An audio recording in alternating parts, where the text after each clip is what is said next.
Well, hello everyone, and welcome to, of all places, City Winery in New York City. That's right, we're here live, and we just saw an amazing show. We are going to talk about the show we just saw. We're going to talk about the shows that's still coming up. That was one of six. They've got another one coming up in about 2 hours from now. I'm Seth Everett. Glad you could be with us. Dr. Funkenberry is here, and we've got a cast of characters here. We've got fans, we've got band members, we've got a lot of people coming in. But we decided we couldn't do the show from City Winery. If he couldn't be here himself, we had to at least pipe him in via Spreecast. It's my chance to welcome in Dr. Funkenberry. Doc, welcome. We saved a seat for you. You never showed. I'm there in spirit. That's all that matters. What's going on, everybody? I'm there in spirit. I hear the funk.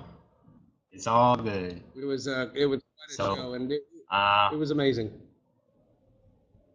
And we got a lot of surprises during the show for people. So, okay, I'm gonna address one thing because I see somebody. I'm diabetic.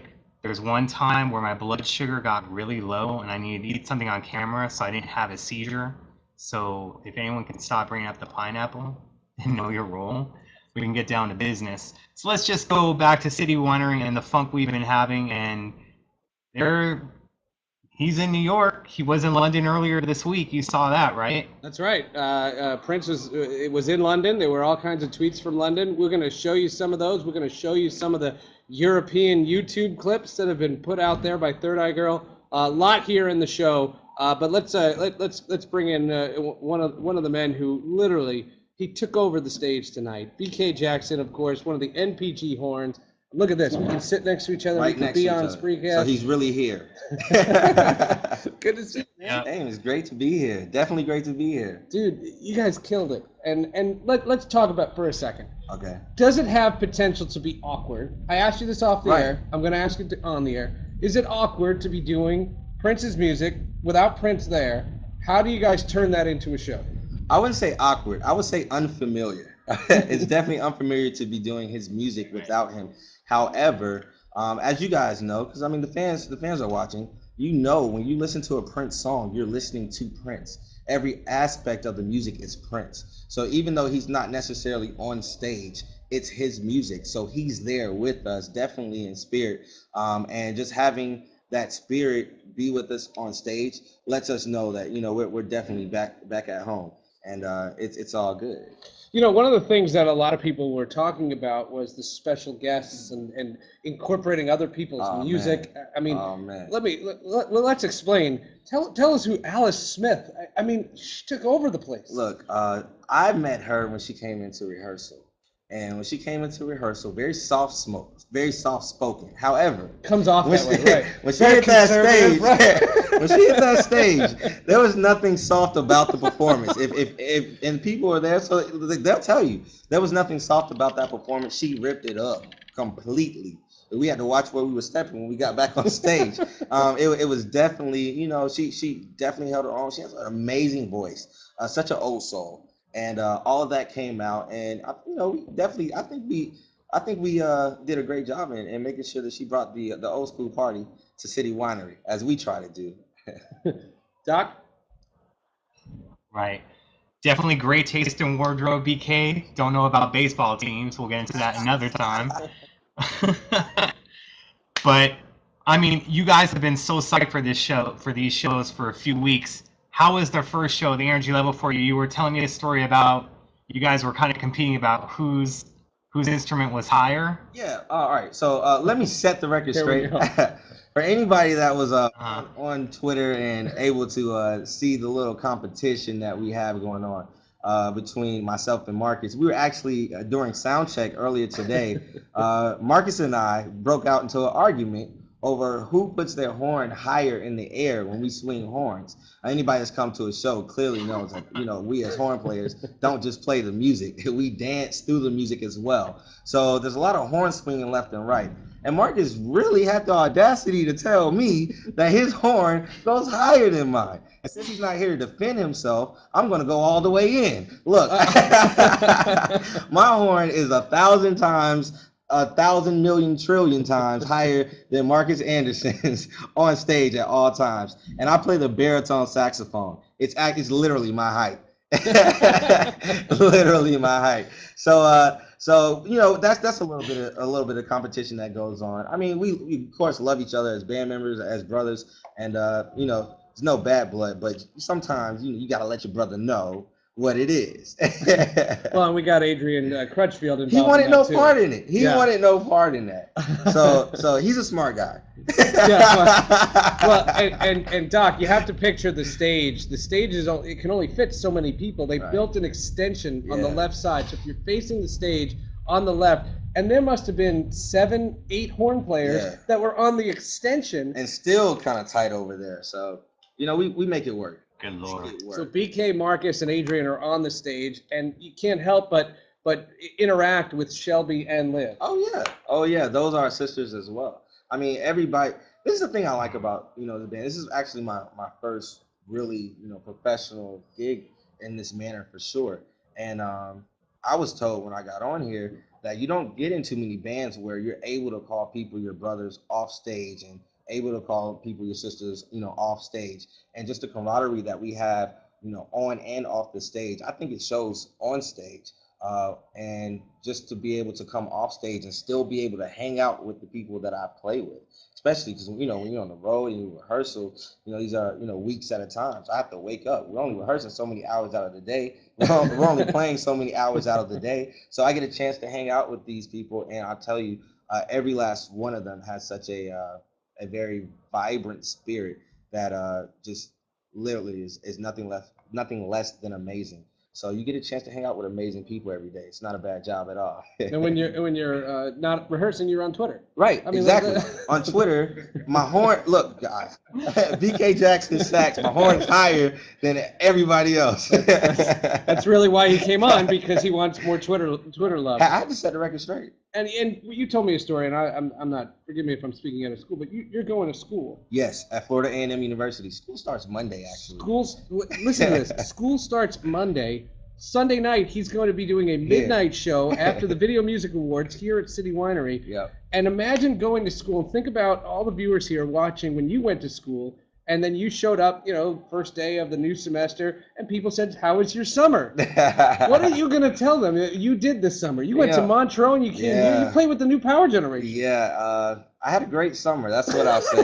I definitely say that. I mean, I'm very blessed, very fortunate. 22 to be a part, and literally just turning 22, to be a part of this camp, and just to learn from a living legend. It's everybody always asking, what is it like to be able to perform and to be in rehearsal and learn from Prince, and that in itself is just an unbelievable, unspeakable experience in its own. But this summer was nothing short of amazing, and I'm definitely looking forward to more days to come.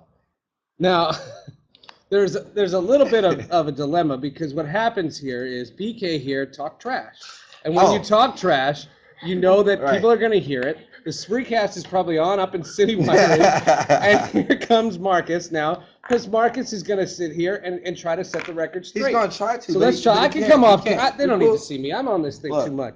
Marcus, look at these two tell guys. the people my horn is higher than yours.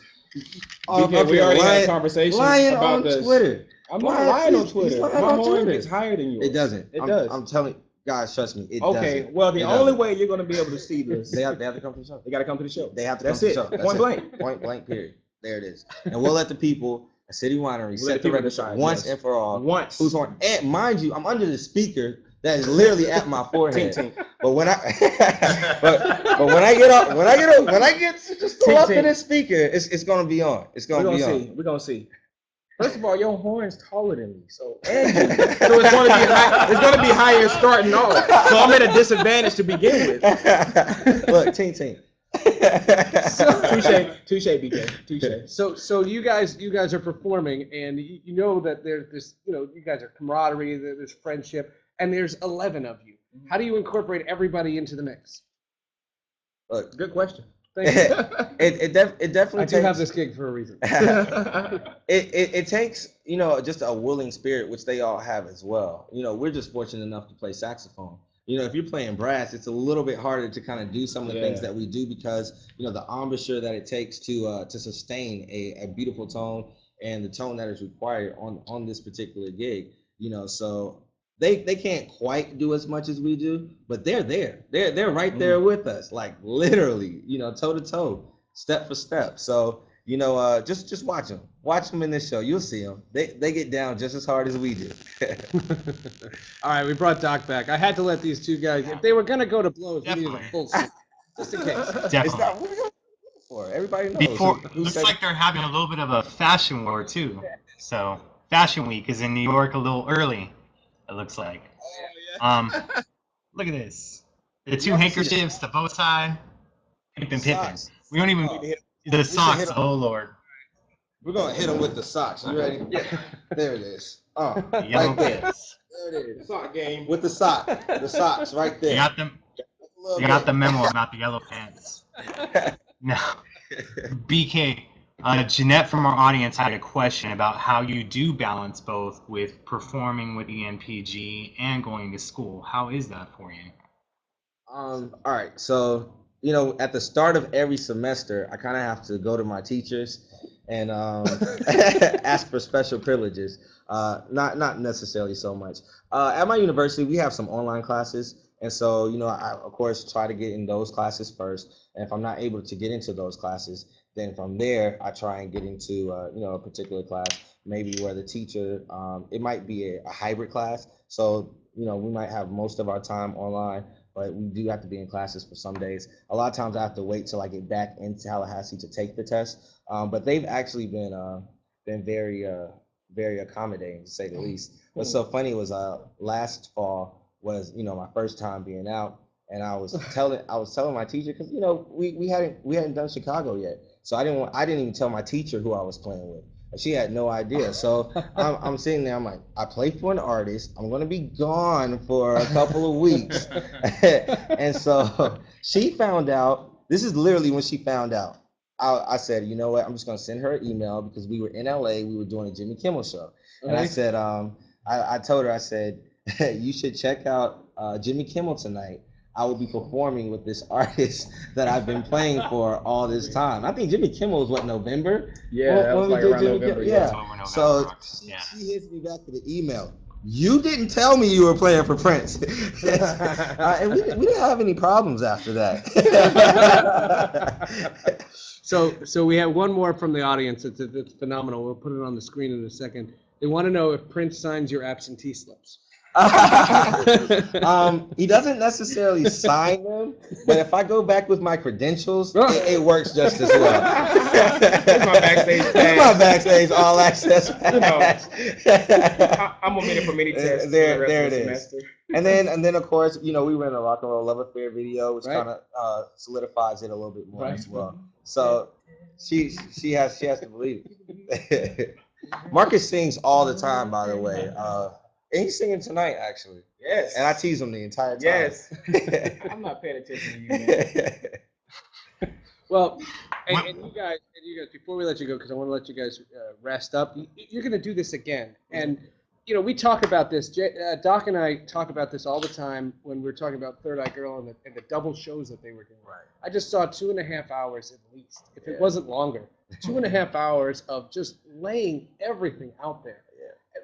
I mean, I can't even imagine what it's like to blow a trumpet. I can't imagine what Liv and Shelby just did, singing these songs. How do you do it again? How are you going to do it in 90 minutes? It's the music.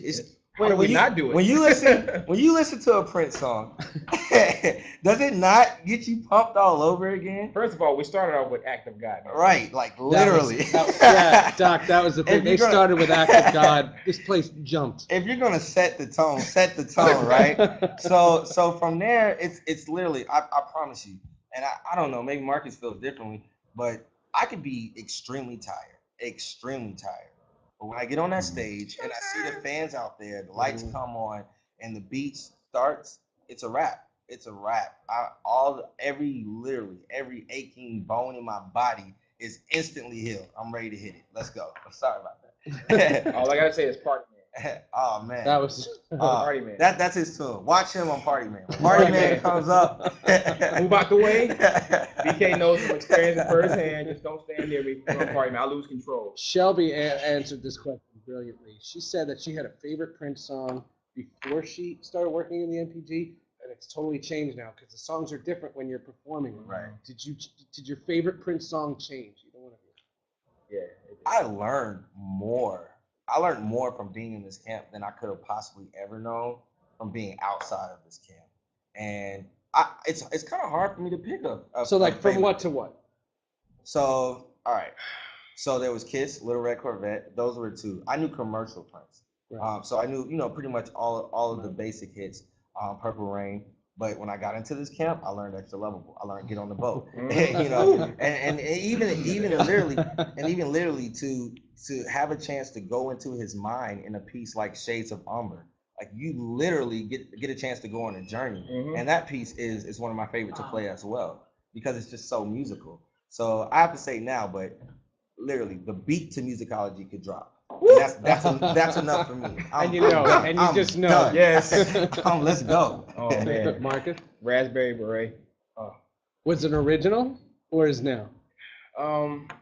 It wasn't before, but like I guess hearing it and Pop Life was always a favorite. That was like my He started crying. I had a couple of tears. That was just like it came out, but it stopped about right here. And Adrian said, "Are you crying?" We here for Prince. I be here. You love being a fan and playing horn. But you have moments where it's like, all right, I'm at work, but other moments like you're a fan. It's so hard. We've all had those moments. It's like, man, I can't believe it because it's epic. Every show is epic, and it's like it's overwhelming. So I can't really just pick a song. I have certain ones that make me jump, but all of them are just amazing. She's always in my hair, Satisfied. Oh, The medleys, within themselves because it puts together all the songs we want to play. And we just present them to you guys. Well, from a fan standpoint, you guys do yeoman's work. I mean, it's unbelievable to see you guys, to get to know you guys here on the show, to let fans get to know who you guys are. Thank you both. No problem. Thank you. Thank you guys for. We're gonna have you on again. You guys have 5 more shows. You rest up, like, take a nap or something. No, not tonight. That's gonna make it worse. BK Jackson All right, and Marcus Anderson here on Spreecast and Doc. Just to hear that story, and I still can't get over the fact that you're talking about the guy's in school. He walks into class. What'd you do over your summer vacation? I was with the new power generation. I can't even imagine that. Right. You notice how no one says their favorite song is Arms of Orion, though, right? Really?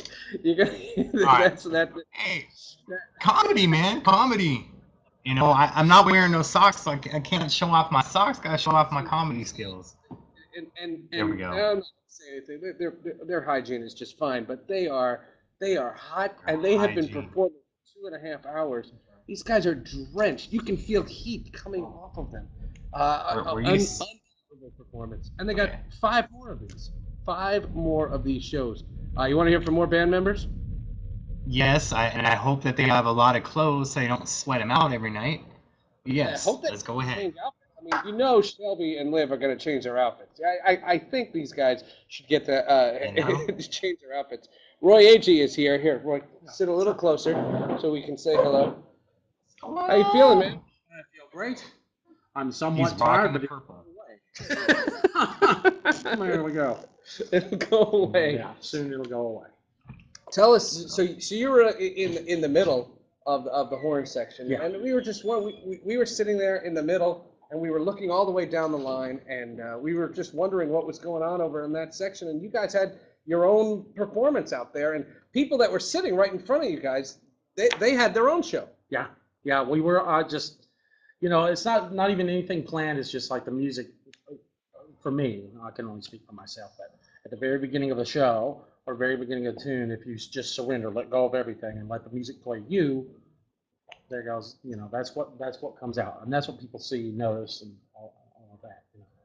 Well, and it's quite a show, and a lot of the fans are asking the same thing, and we were asking the same thing, and you and I didn't get the chance to talk about it off the air, but you're playing. Oh, wait a second. Crazy. We have a DJ infestation here. Whoa! Dudley D in the house.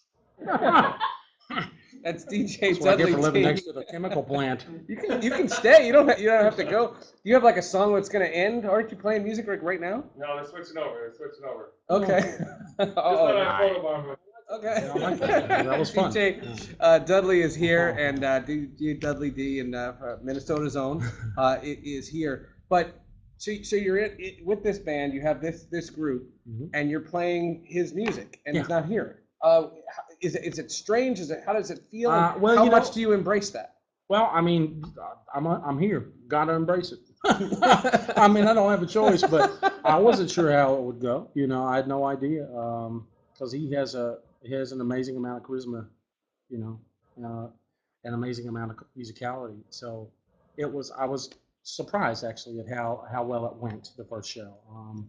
It was just you could feel the surge, you know, the surge that I'm familiar with by being in this band now.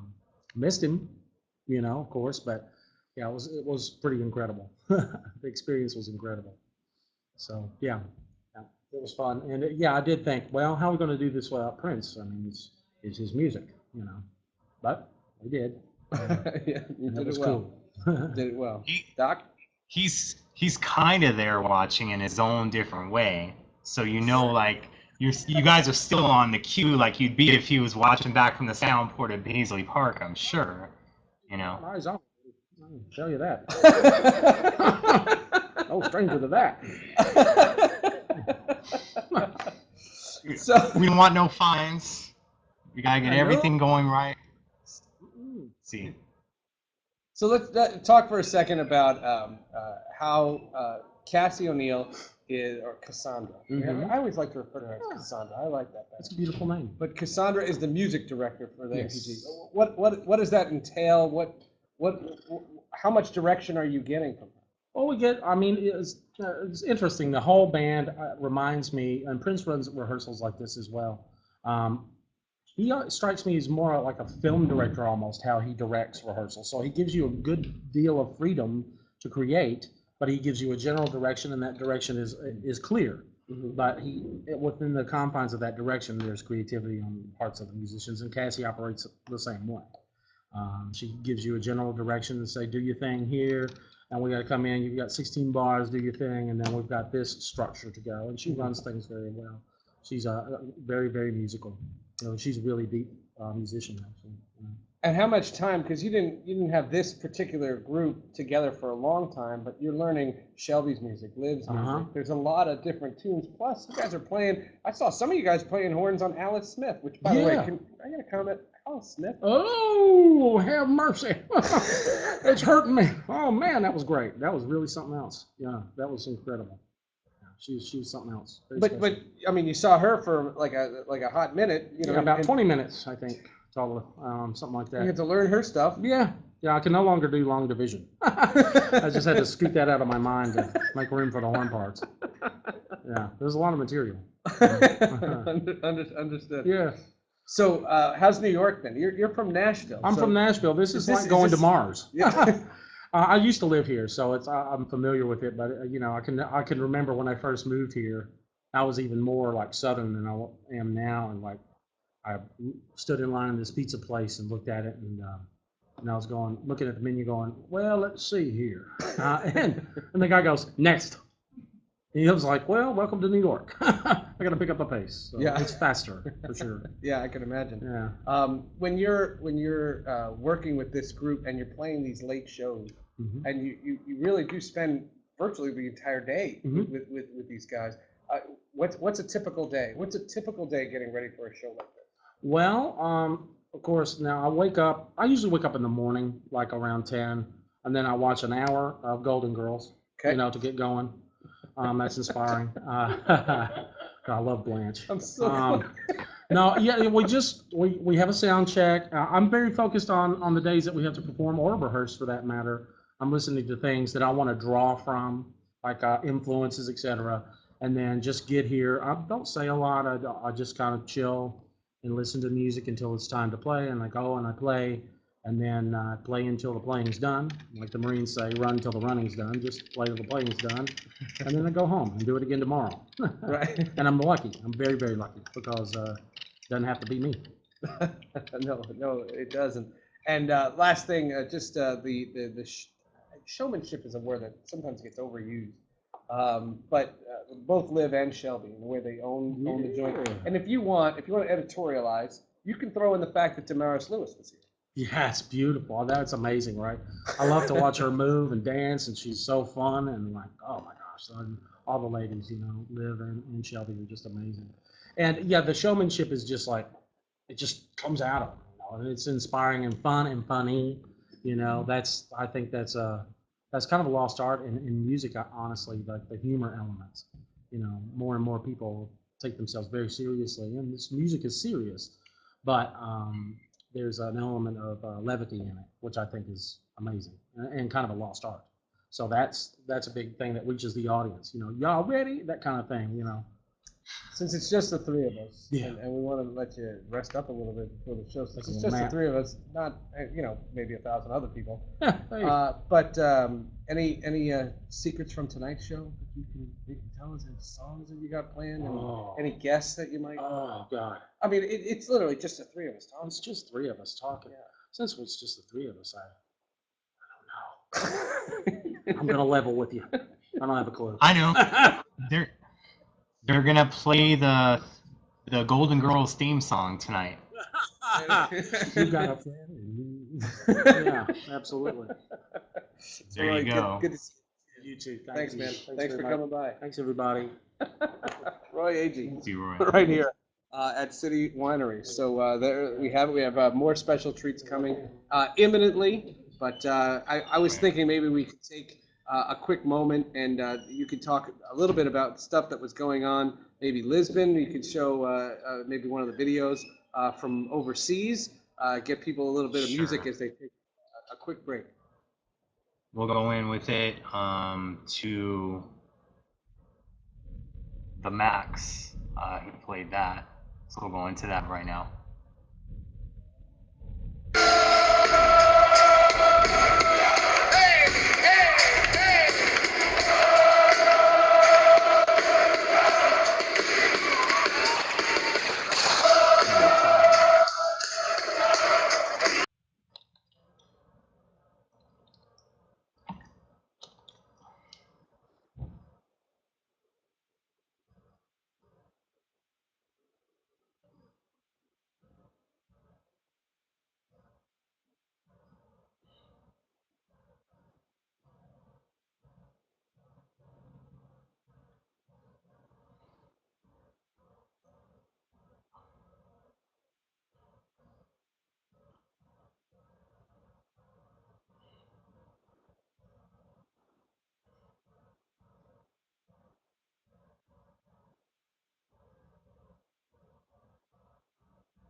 That's a bad man right there. That's a bad man. And that crowd, they were so close to each other. It's like you knew what the other person had for breakfast the morning before. Quite a crowd. They were all up in it, but that's awesome to look at. Do I want to be in it? No. But it's awesome to look at. And the energy on that was probably pretty awesome. So. And a lot of people were talking about what they've been doing overseas. And last week we hinted, he did play 30 Seconds of Moonbeam Levels, which got that was big on social media. That caught my attention. I was like, really? That's pretty interesting. I'd love to hear that. And then of course the tweets, the pictures from London. What did London have to do with all? What did London have to do with it all? Very interesting question. Well, we had this sent out first. And if you did the research, they give you a little bit at the top to go on it. They were at a recording studio. Studio One, shows what guitar he had, what was checked in. Give me a moment here. So they were recording. They obviously didn't perform. They'll probably be there later this year, probably. we'll keep you tuned in if it happens. That was interesting. That was the first little hint on it. And then the girls were out and about in London, and that really caused some people to think, because there has been a few hit and run shows since they did Montreux and the Beautiful Experience Festival. They've had a few hit and run shows in Amsterdam at Paradiso and then the Lisbon gig. So people were hoping for a London gig, but that wasn't what they were there for, aside from having a day in the town. It's a little bit of high fashion shopping maybe. But they were recording, and that's what we can tell you about that. That's a good sign for people that are wondering when Plectrum Electrum will get released or anything else. We just still don't have a release date on that, but it looks like it's a little bit closer than we believe, which will be kind of exciting as well. And I don't know about you, well, I think from the video clips that I've seen and you've seen, and I have seen them live, but they're getting even better. And I would love, selfishly, to have a live record out of this band through Call Out Music or through other things, soundboard clips on thirditunes.com or other things. That'd be really awesome. And hopefully you get to see them soon. We don't know. But that's how it is. I mean, you got the MPG, and you'd love to get some soundboard stuff for them as well. I'm sure somehow, some way, you may find yourself behind City Winery kind of messing with the soundboard tonight. Who knows?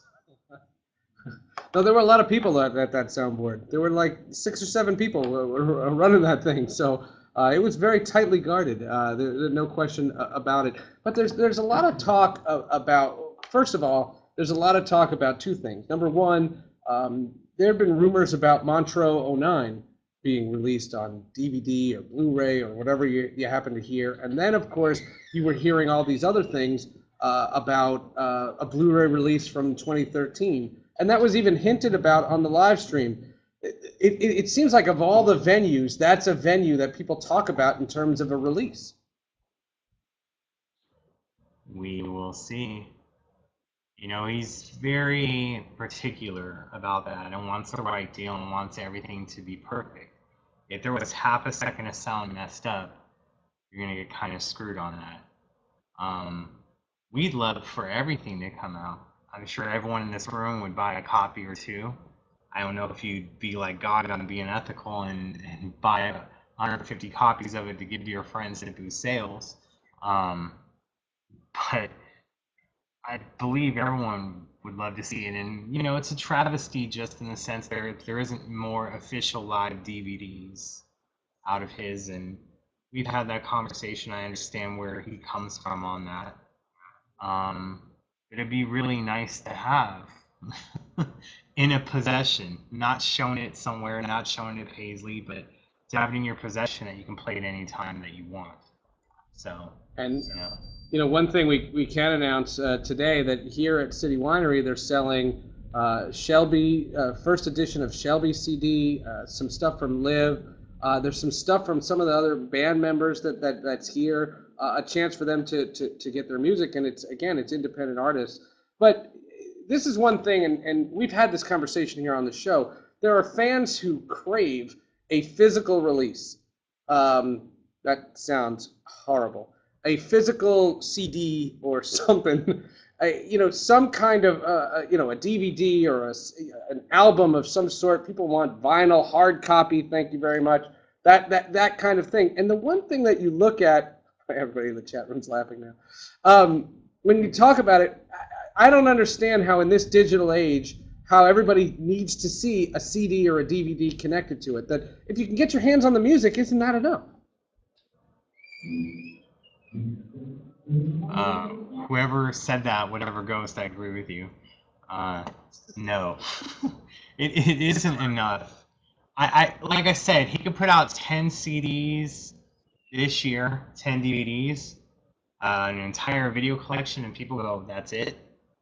I think they constantly want more.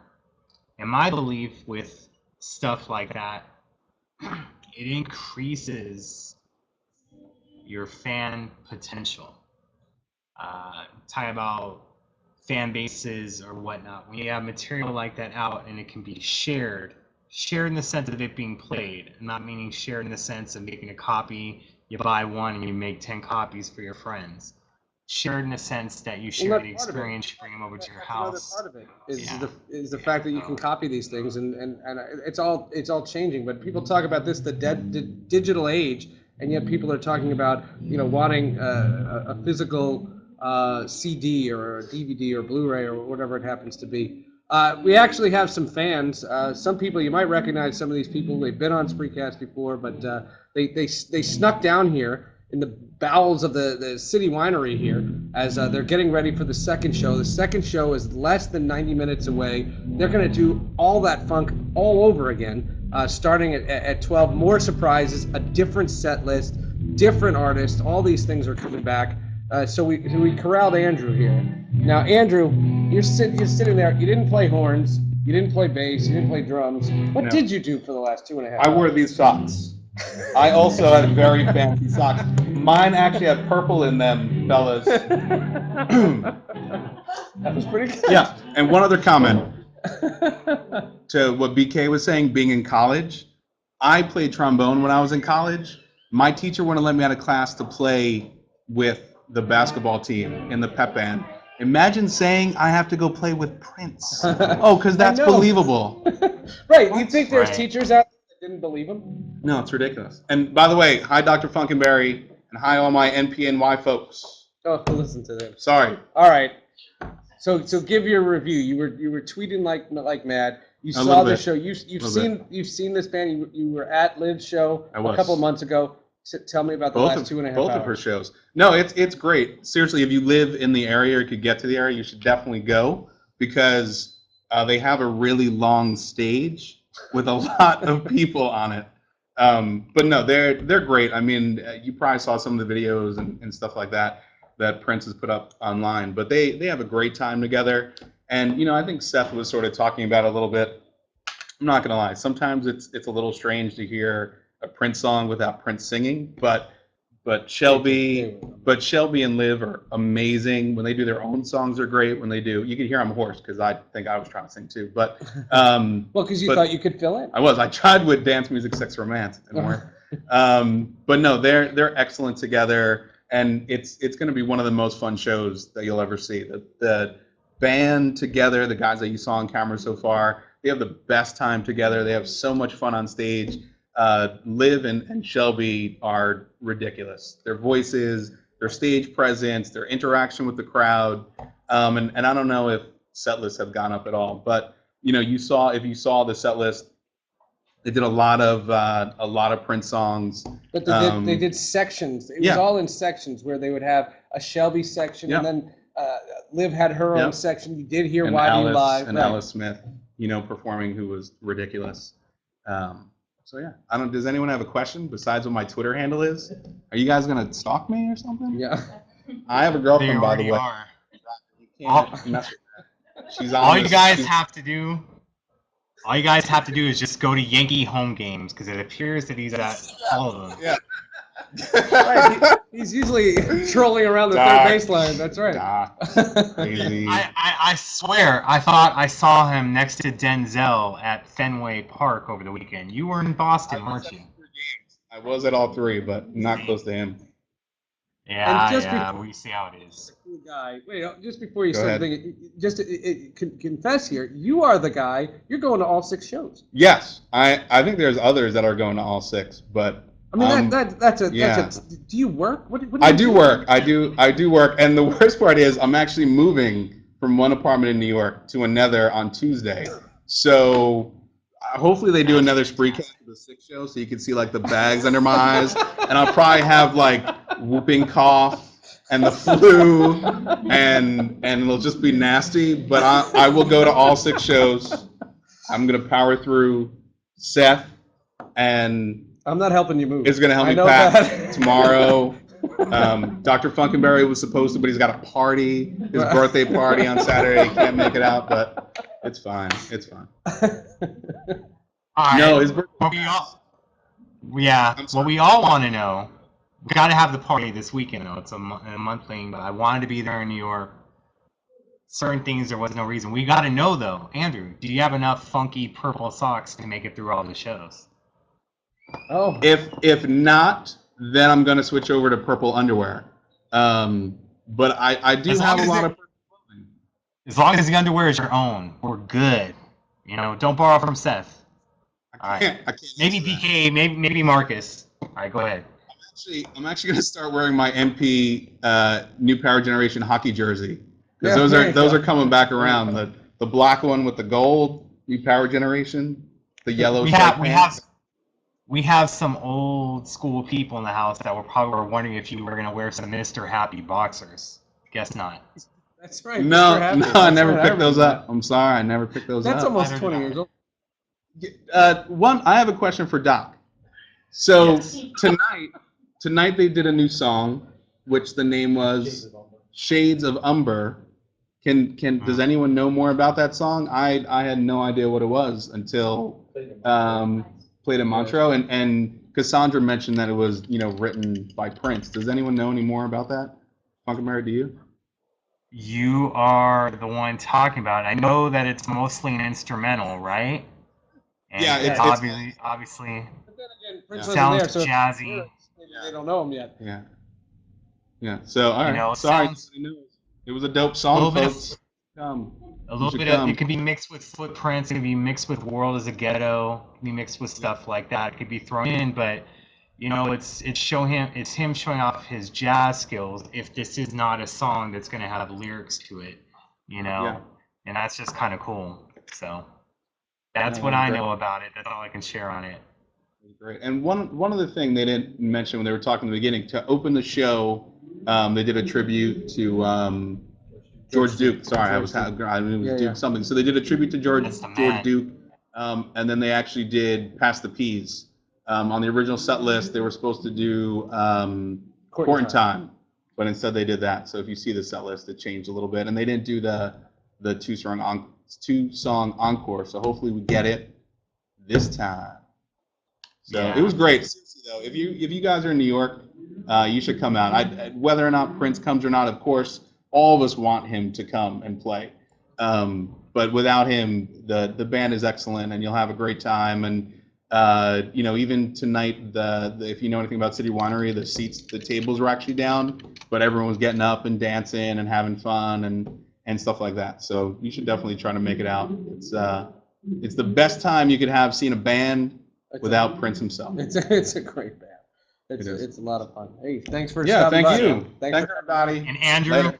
good luck to your Yankees, man. I know where my Dodgers will be in a few months in the playoffs. Hopefully your team will be there as well.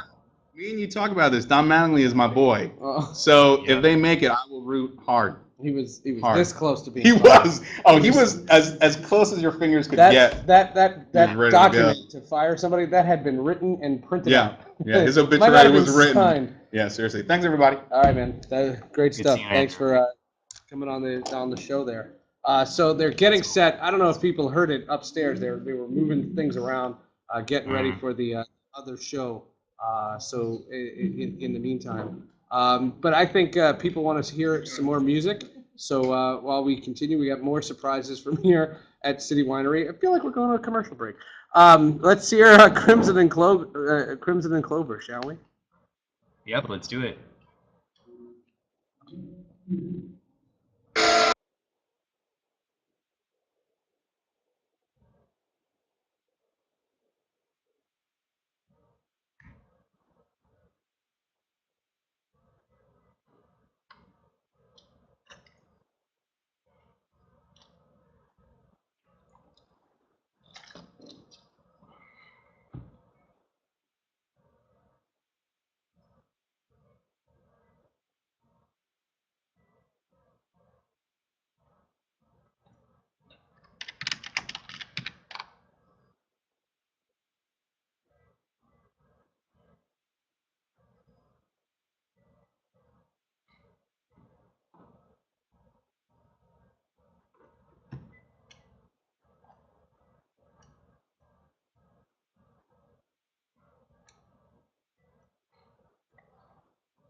All right, it wasn't Crimson and Clover, but it was still great, so we just let it play. That's Crimson and Clover. That's Crimson and Clover. Come on, Seth. Come on, man. That's Crimson and Clover. That's the groove of it over and over. I think you should know her. Hey, that was Crimson. That was Crimson and Clover. You're getting a purple card pulled right now for that. You know, the other thing to think about, people are just wondering about Prince being here. You know, with this full band. You know, there's also speculation. You know, people want to know what Hannah, Donna, and Ida are doing. You know, people want to see them too. So you were right about, you know, popularity, and it's a very different perception of the three of them since the last time they were in New York. When was the last time they were in New York? What was that? Jimmy Fallon? Yeah, the girls, yes. You know, everyone knows who they are now. I mean, the Rolling Stone article, you know, up there with Bruce Springsteen, in between Springsteen and the Stones, are the best live act to see now. They're known. Will we love to see more of them everywhere? Absolutely. So hopefully that's going to happen soon, you know? And the reason we play these clips is I see people saying you can watch them on YouTube now. The thing is, it's part of the show, so when people go back and watch this, they can see it as well. Right. Find these clips that may not know that they're out there. They may not be as in tune as you are. So we do this stuff to get more, just like we're talking about increasing the fan base with releases of CDs and DVDs. We're also trying to do that with this show and expose people to things that they may not be aware of, such as BK Jackson and Marcus and Andrew's socks and how stylish they are. We got to hip them to that, you know? So there you go. Yeah, that'll be a part of the Spreecast archive there to be saved forever. You guys want to hear from somebody else who actually got a chance to see the shows here at City Winery? Let's welcome in Paula. Now, Paula was on. Shocker. I'm clean. You can sit a little closer here. Sorry. That's all right. Paula came down here. Right. I'm on the screen. Come on. I didn't realize I You're gonna embarrass me. All the horn players had no problem sitting next to me. You saw the whole thing, and you were on when they announced this thing. So you've been excited about this. I've been so excited. Like I said last time, I was planning on doing one show. Now that turned into 4. Maybe it's gonna turn into 6. We'll see how tomorrow goes. Maybe. I'm Definitely. still alive. But it was just, I mean, an incredible show. You know, they did some Prince songs and everything. Shelby did her songs, Liv did her songs, and it was just fantastic. And yeah, there was 11 horn players, but everyone at some point got a solo, so it was just cool. You got to see, everyone do their thing. So great show. How did they embrace doing Prince songs? Like I think about "Take Me With You." By then, the show was already going on. Marcus, I think, referenced "Act of God." I mean, they did some really great crowd pleasing shows. Oh yeah, songs. They did dance music, sex romance. They did Cool. Don't know that one. Very nice. But yeah, a lot towards the end to get the crowd moving, and it's funny because the last time we were here, they said no dancing, and everybody was up dancing, even though there's tables. So it was super fun. Everybody wants to know if Doc's single. Paul is not single. Can we just get to the bottom? I mean, this is Spreecast. This isn't Match.com. Come on now. I think there's some weird after show that goes on or something that I don't know. Everybody wants to know who you're talking to. They want to know everything about you. Listen, she at brings her least husband. they're not. Yes, and at least they're not asking her what socks she's wearing, because I don't think she's wearing stylish socks like that, So let's not go there. No cabaret. Oh boy. That's a separate thing, but nonetheless, and tell the story because 2 months ago at Liv's show, you kind of froze when they handed you a tambourine. Yeah. And now this time they gave you another shot. Now, what did you ask for it on Twitter or something? Tell us that story. They were just, it was funny because the last show, you know, I got a little nervous and I kind of just was in shock. So I had a little fumble with the tambourine. And then today Liv gave it to me. I was just not even paying attention. She's like, here. And I actually, I think I did pretty well this time. So Very nice. You've had a lot of practice this year. Seth, she's been at a lot of shows. I've been practicing for like 2 months. So She, it's all you know, I remember her being on early in the Spreecast and the baby stages of it. Oh, I want to see Prince. I never get to see Prince. It's been a while. She's seen him a lot. I know that's probably not a great impersonation of you, but it is true, and you have seen him quite a lot this year. So I'm happy for you in that regards. From Vegas to Minnesota to New York, you know, you must be very happy. 6 shows apparently this week. yeah. I mean, it's, So, you got to take it while you can. So I'm on board. yes.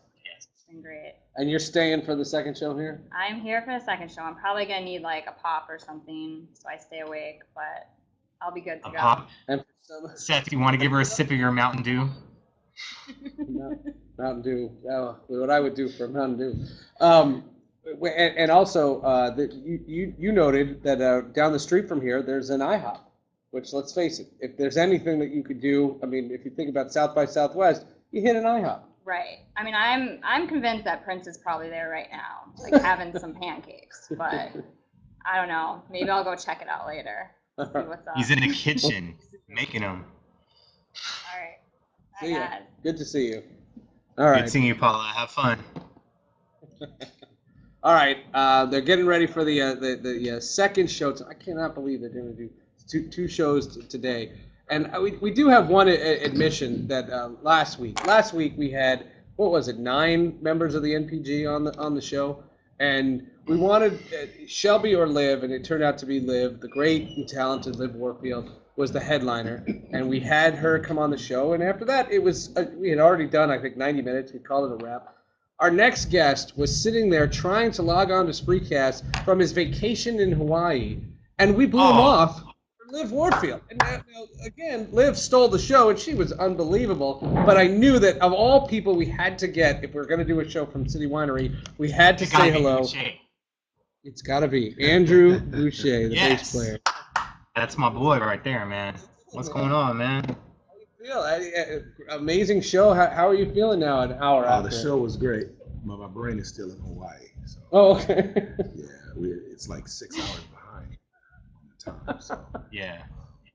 Actually, when you guys were doing it, we were riding in the car, and I was watching it on the phone, and I could see it, but I couldn't log on. By the time I got back to the hotel, right, I logged on. Right. I saw you there. I was watching it in the car. Oh, on the app. Yeah. Nice. Yeah, it was cool. Another plug for the Spreecast app. There you go. Now you're playing bass, and you know Prince knows how to play the bass. Yeah. He hangs out with Larry Graham. Right. Ida Nielsen's been tearing it up on the bass with Third Eye Girl. I mean, you're learning from masters there. I mean, what is it like? What has Prince taught you about playing the bass? That you were an accomplished bass player in your world before hooking up with this. Well, you know, I look at it like everybody has their own voice. You know, Prince's voice is his voice on bass, and Ida's voice is her voice, and of course Larry Graham. A master. Larry Graham is actually the reason that I started playing bass. Really? Yeah. Oh, a cool story. But Prince saw me. I was musical director for Shaka Khan, and we opened up for him in 2011.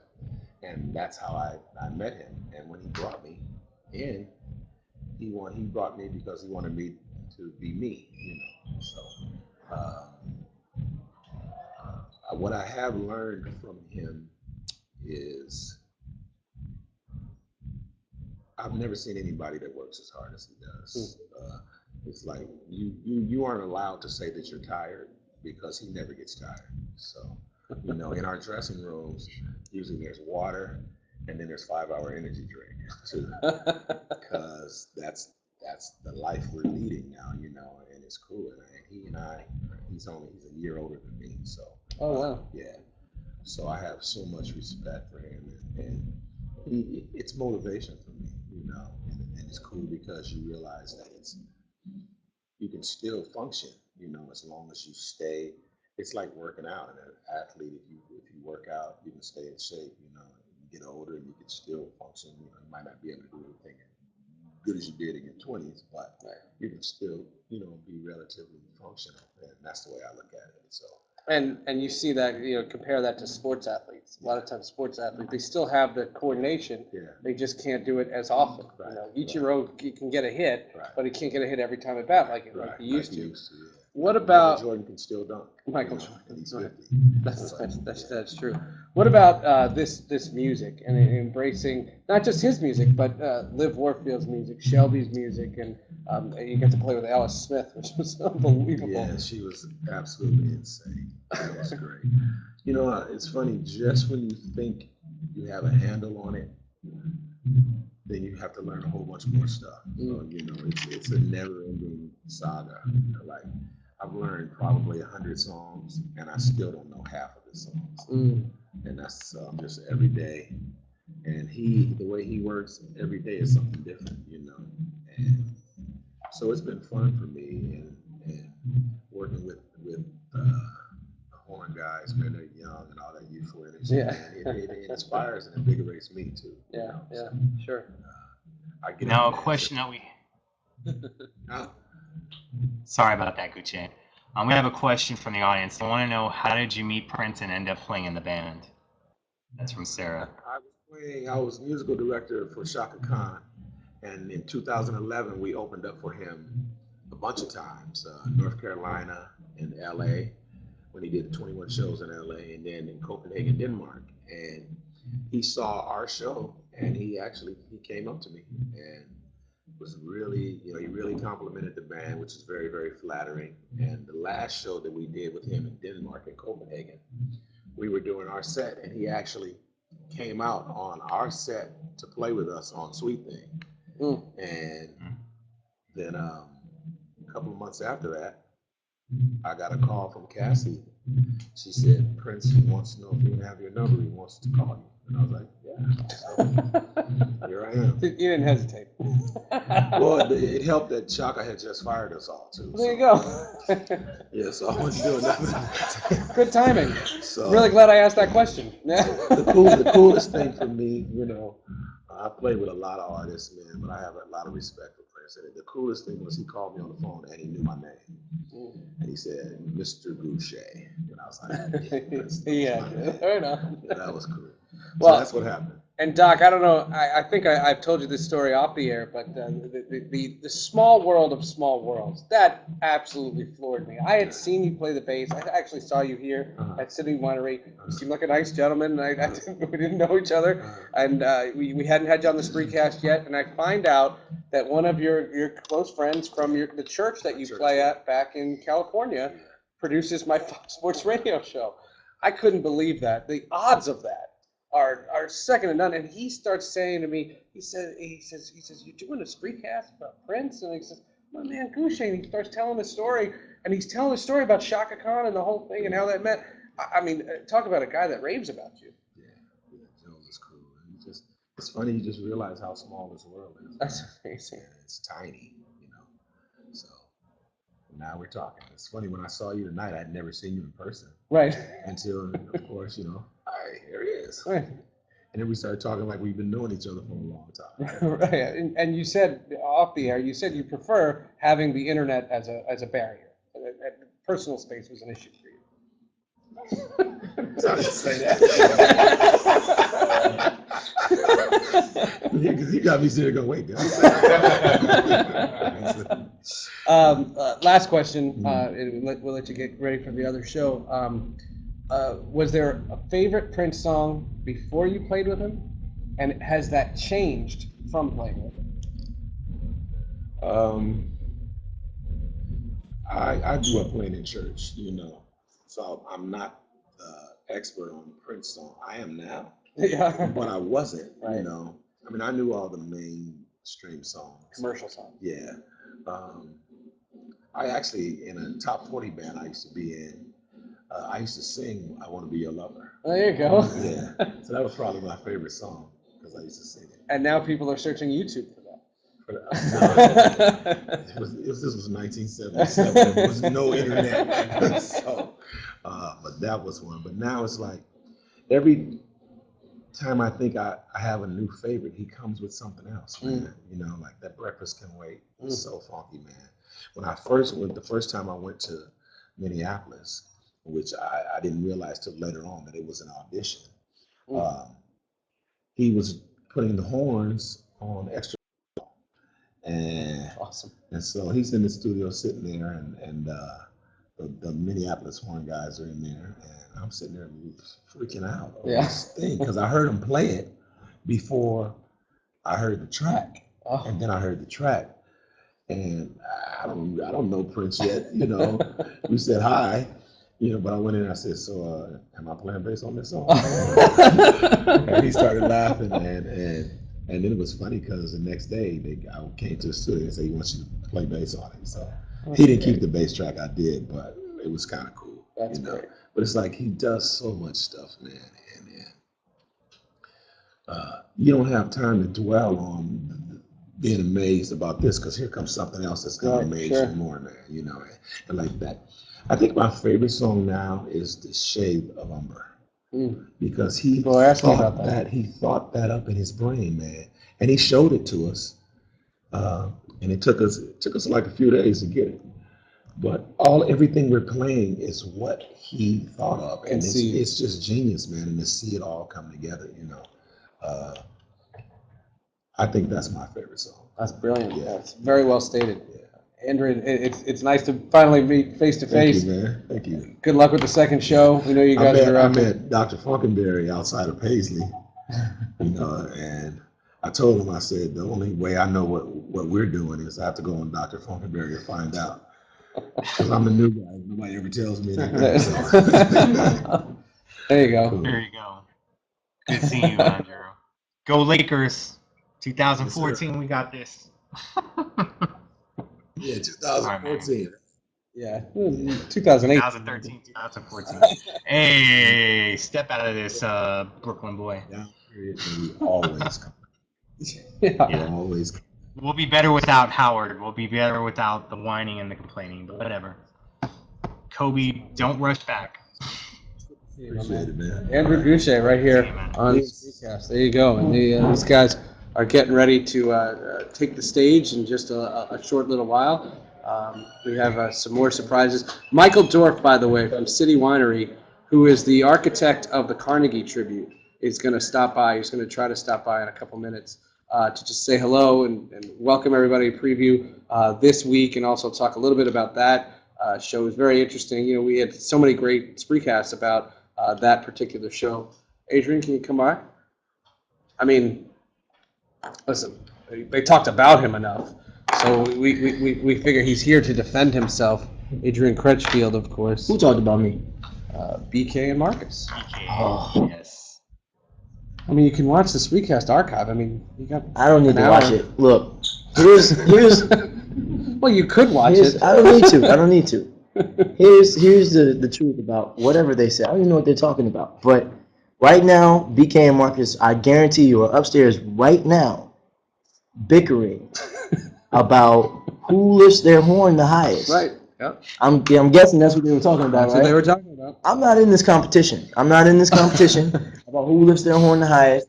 All that matters is out of the three, I'm the prettiest. And as long as I'm the prettiest, I don't have to do all that. I mean, I'm high stepping just like they are, but you know, I got all this. And so this is insulation, so I get hot real quick. So I have to, have a stride. And I basically stay with Goucher. Because Goucher does the moves with us, but he knows how to do it and keep the pace so that he doesn't get tired and sweat all his clothes out. So we're going to let BK and Marcus. Yeah. Yeah. So we're not going to get a sock show, right? We're not going to get anyone showing off their designer socks or anything right now like we got with BK and Marcus. I didn't say that. All right, go in. Show them what you got. No, right it's now. the sock show. No. We should call this Sockcast. We're just getting started. My socks are just regular black socks today. But I guarantee you this, it's the only pair of regular black socks I brought. That's all I'm saying. If you want to see what kind of socks we got on, you need to come to the show. There you go. That's a plug for There you go. City. Now all the shows just sold out. but tell us a little bit about, you guys were talking about set lists and how the set list that we just saw in the early show is a different set list than what's going to happen. There's going to be new songs from both Shelby and Liv and new Prince songs. I mean, Right. Is it literally going to be 6 different shows? Well, I mean, have you ever been to the same Prince show? Never. Have you ever been to the same MPG show? Never. So it's always going to be a different show. And that's just the way we operate. We don't do, that's the beauty of this is if you miss a show, you have missed that show. You're not going to ever see it again. It's not going to happen. It's like, a snowflake. It's here and then it's gone. And I will say that you have a lot of interaction with members of the band, but I saw you reach a new plateau. Damaris Lewis. I mean, that's if there were any cameras being photoed, it was during that moment. Damaris, she likes to tempt us and taunt us, and she just likes to make our lives miserable in a good way. Hi, Damaris.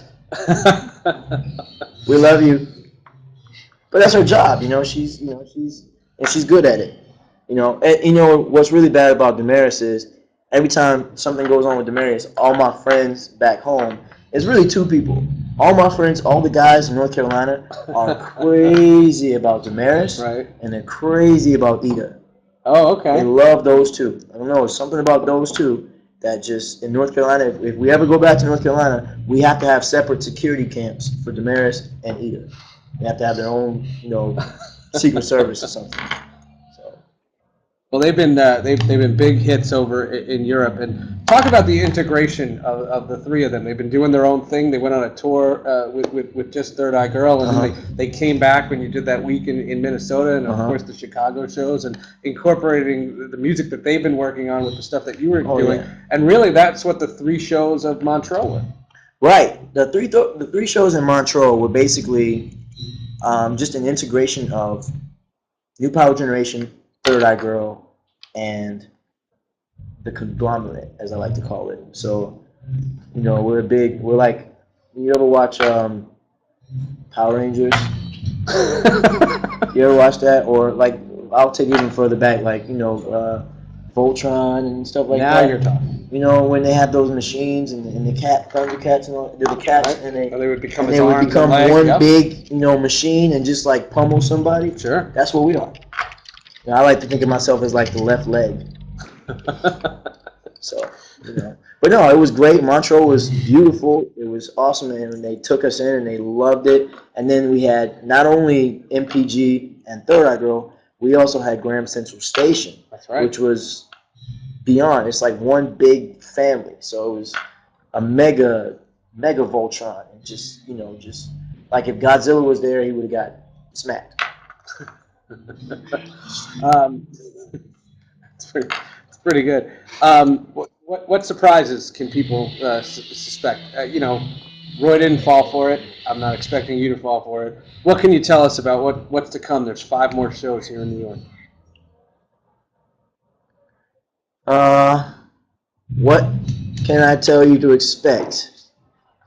You guys know me. I'm not gonna sit here and pretend like I know, because I don't. It could be anything. Anybody can show up.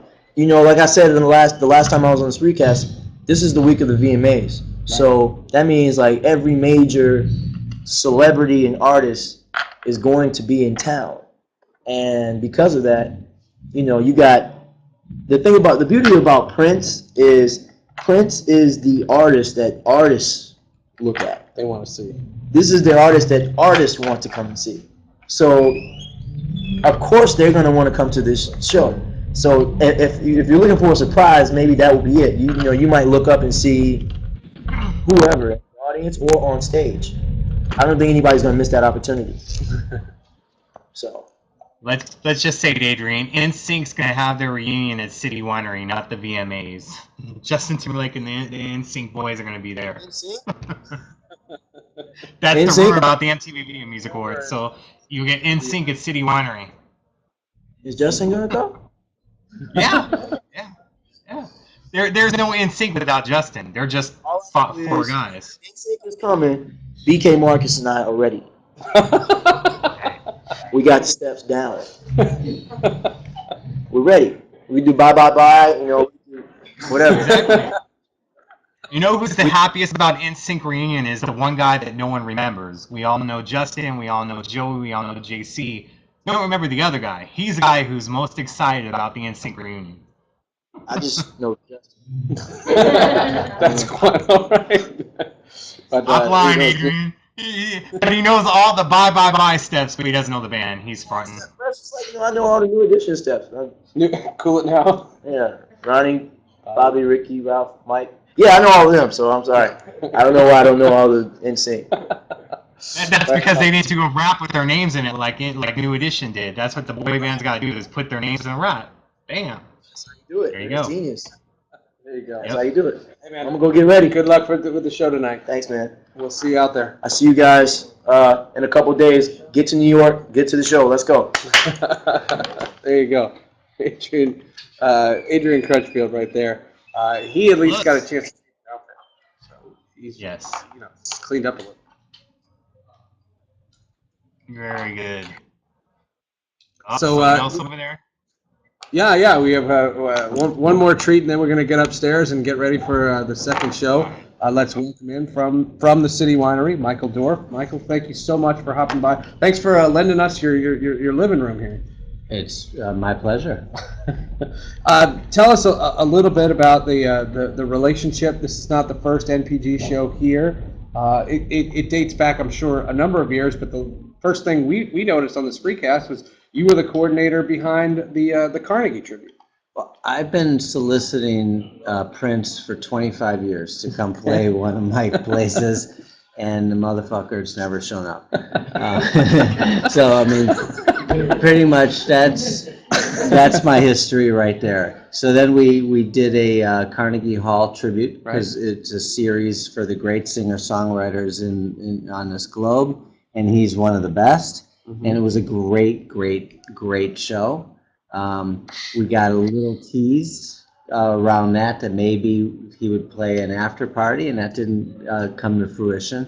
But it was great to have the Chicago City Winery concert happen, and now we're on pins and needles, hoping something happens over the next few days.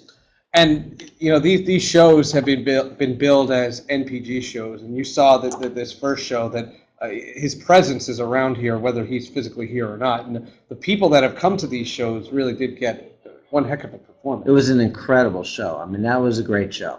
And even though we wanted him to be on stage, I think everyone you felt like you got something very special. You may have thought about it in the beginning. I don't know if during the concert you're thinking about that, and at least I was. I'm watching this show and I'm just amazed by what I'm seeing on stage. We built a stage, I mean, we extended it so that there's 12 horn players, not even on the real stage or on the stage right, all the way to our exit. It's really cool. It's a great setup. They sound great, and I mean, we're ready. We're ready to take it down. Alice was incredible. I thought she sounded great, and with that horn section. Had you heard her before? Oh, yeah, she's played here before, and she actually was on the Prince tribute we did at Carnegie. That's correct. And I mean, she's a great performer, but with that band, she was on her game. And I think it was a treat for all the audience who had never heard her before, that she was something special. She was unbelievable, and her presence was just amazing. And her pipes, I mean, just her voice alone was out of control. What was it like having all those artists around? Because I remember there was also the rehearsal here at City Winery, and then the after party during the Carnegie tribute. Having all that musical talent, and there's this overriding topic. It was all Prince talk. I mean, what was that experience like for you? Well, the Roots are an incredible band, right? And Questlove did a real effort to make it as authentic and real as possible. they all worked their ass off. Every band was, and the beauty of this tribute series is everyone always wonders, is the artist that we're honoring going to be there? Because they're all living. And they're all living. And so there's a little apprehension, a little nervousness that they're going to be there. So everyone they get a little on edge. And then Carnegie Hall also takes it to another level. A lot of these people have never played that room, and it's a great hall. So it puts everyone really on their game.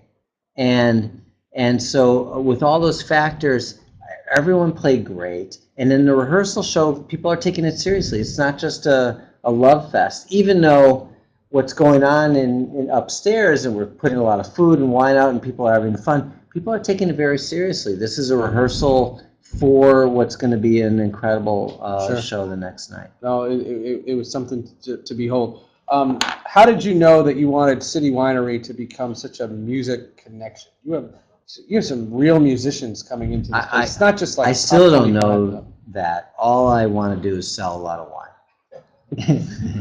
All right. Well, this Spreecast is just about over. and you can buy a lot of wine at www.citywinery.com. We are all about experience, and we want to have people have a great experience. So, our job as hosts is to put on a great show, have a great room, serve beverages, wine, all kinds of whatever, and high quality food so that everyone really has as great an experience as possible. And we try and, our job as a venue is to be a medium between the artist and the fan. And we try and just create everything to be as good as possible. We care about the air conditioning system. We care about the wine. We care about the seats. Most nights we do have seats because a lot of, our audience, their knees are needing replacements, and they want to sit and enjoy the show. Can't blame them. Tonight we're removing seats because we're hoping people get down. But our job is to create a venue that people are really connecting to the artists, and that's our job. It's great. And again, people can go to City Winery's website to get tickets for the 5 remaining shows, including even tonight, correct? I hear we have a show coming up in a few minutes. Maybe we still don't know what the hell is going to go on, but there's a lot of room and a great sound, and it's going to be a good show.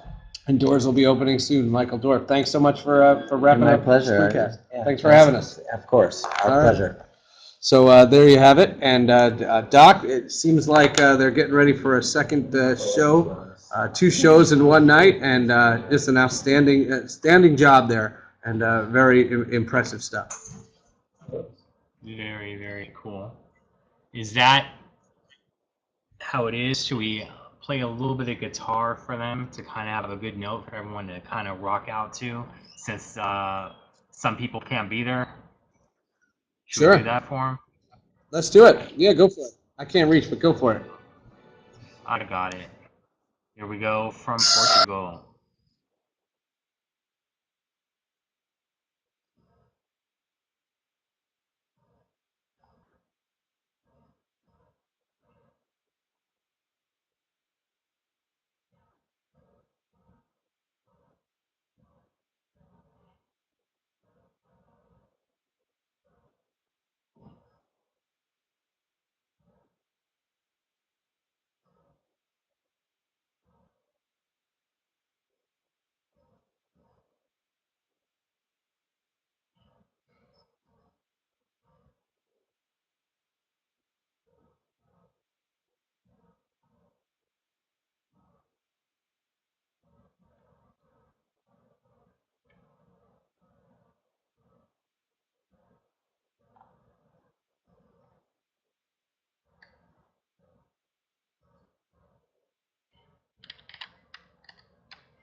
All right, so there you have it. So that's some of the stuff going on, and don't forget next week we will be live once again Wednesday night, 10 o'clock, who knows what we can have for encores. We've had 3 crazy Spreecast, my friend. So, we got to move up from here.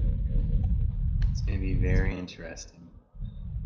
Good seeing everyone. Seth, have fun at the City Winery. Thank you for all our guests. Thank you guys for being here. The people watching the archive. Much love. It's going to get a lot funkier. Keep it funky. Peace. I want to thank Yvonne McNair for helping to put the show together, getting us out here to City Winery, and getting us all those guests. So thanks to her, and we'll see more stuff. Doc, we'll talk to you next week. Much love, everyone. Keep it funky.